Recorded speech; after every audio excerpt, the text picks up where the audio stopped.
নমস্কার, রান্নাঘরের মহারানীতে তোমাদের সবাইকে স্বাগত।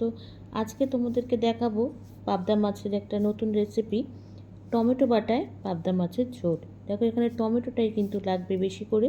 টমেটোটা মিক্সিতে পেটে নিয়েছি, আর পাবদা মাছটাও কিন্তু আমি ভেজে নিয়েছি, হালকা করে ভেজেছি। আচ্ছা, প্রথমে যেটা করেছি সেটা হচ্ছে কড়াইতে কিন্তু সর্ষের তেল দিয়ে দিয়েছি। সর্ষের তেলটা কিন্তু গরম হচ্ছে।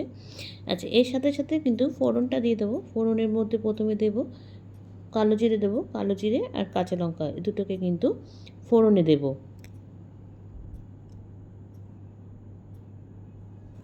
আচ্ছা, আমি একটা বাটি নিয়ে নিয়েছি। বাটির মধ্যে প্রথমে আগে কিছু গুঁড়ো মশলা, এটা একটা পেস্ট বানিয়ে নেব। সেটা হচ্ছে প্রথমে দিয়ে দিয়েছি কাশ্মীর লঙ্কার গুঁড়ো। আচ্ছা, দেবো নুন, তারপরে দিয়ে দেবো হলুদ। যেরকম যতক্ষণ মাছ থাকবে সেরকম মাপে কিন্তু প্রত্যেকটা জিনিস তোমাদের নিতে হবে।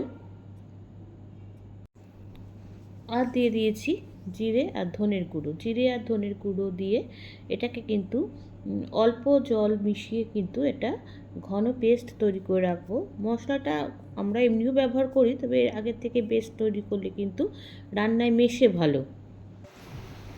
আচ্ছা, পুরোটা কিন্তু আমার হয়ে গেছে। এবার সুন্দর গন্ধ বেরোচ্ছে কালো জিরে। এবার এখানে প্রথমে কিন্তু আমি একটু সবজির মধ্যে বেগুন দিয়েছি। পাবদা মাছে কিন্তু আমরা বেগুন খাই, তাই এখানে বেগুনটা একটু লম্বা লম্বা করে কেটে নিয়েছি। খুব সুন্দর বেগুনটা ছিল। বেগুনটাকে তাই একটু সুন্দর সুন্দর করে ছোটো ছোটো করে লম্বা লম্বা করে কেটে নিয়েছি। আগে একটু বেগুনটাকে ভেজে নেব। বেগুনের একটা কাঁচা গন্ধ আছে, একটু ভেজে নিলে কিন্তু সেই গন্ধটা চলে যায়।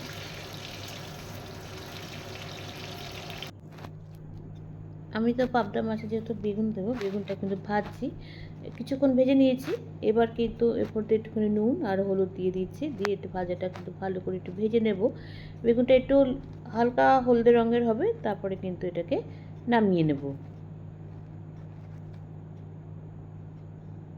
আচ্ছা, প্রথমে ভেবেছিলাম বেগুনটা নামিয়ে নেবো, কিন্তু পরে দেখলাম বেগুনটা নামাইনি। আমি একই সাথে কিন্তু রান্নাটা করছি, যেহেতু ফোড়ন দেওয়ার পরে বেগুনটা ভাজছি, ওই জন্য আমি আর নামাইনি। প্রথমে কিন্তু আমি যে টমেটোটা পেস্ট করে, এখানে কিন্তু দুটো বড় সাইজের টমেটো নিয়েছি।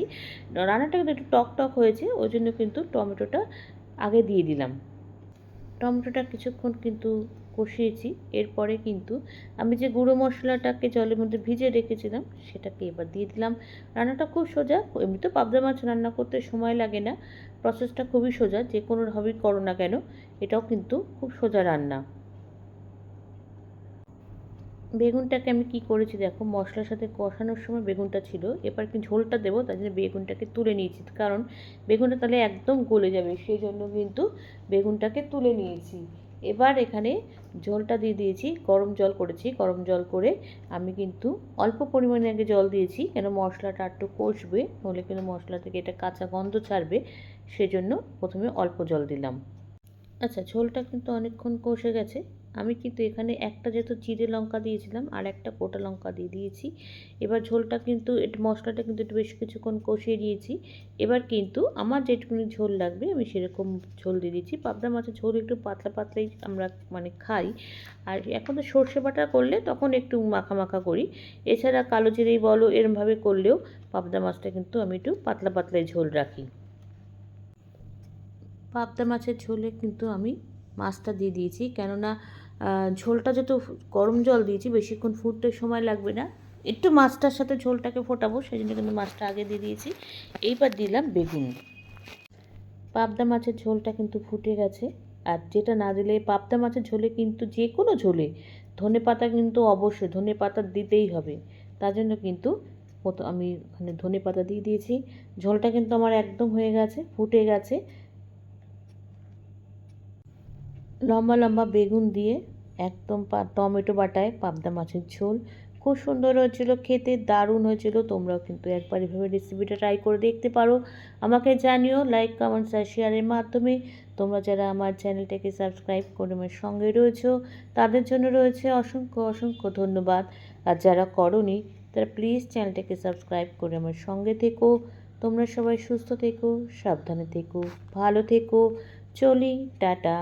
দেখা হচ্ছে পরবর্তী নতুন কোন রেসিপিতে তোমাদের সঙ্গে।